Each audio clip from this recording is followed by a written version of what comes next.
Du monde sur les plages et au centre de vaccination aussi. Ça ne désemplit pas. Ici, depuis mardi, chacun attend sa dose comme un peu partout sur le littoral.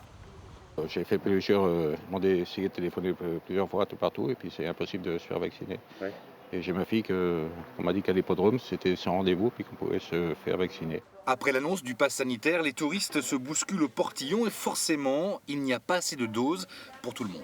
On a de quoi satisfaire tous nos rendez-vous, ce qui est déjà énorme. Mais voilà, les gens qui viennent vont pas arriver à 17 h le soir en disant je veux être vacciné. On ne peut pas ouvrir des doses comme ça. Le corps médical a décidé d'ouvrir les doses le matin. On attribue au fil de l'eau et quand il n'y en a plus, il n'y en a plus. 170 personnes par jour au total, pas plus, parce qu'aussi, les murs et le personnel ne sont pas extensibles, même si 3 saisonniers ont été recrutés en urgence. Vous avez connu un rebond de la vaccination après l'allocution présidentielle? Ah, complètement. Honnêtement, dès le lendemain matin, à l'ouverture, même avant l'ouverture, il y avait déjà de la queue pour justement des personnes qui voulaient venir se faire vacciner.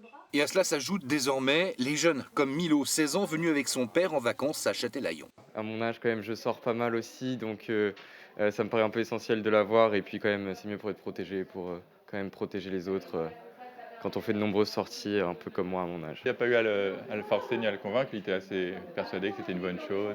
Ouais. Donc c'est un acte volontaire. En bord de mer, le vaccin à la côte, à tel point que l'ARS et le préfet de la Charente-Maritime feront un point sur la stratégie à venir pour le littoral lundi prochain.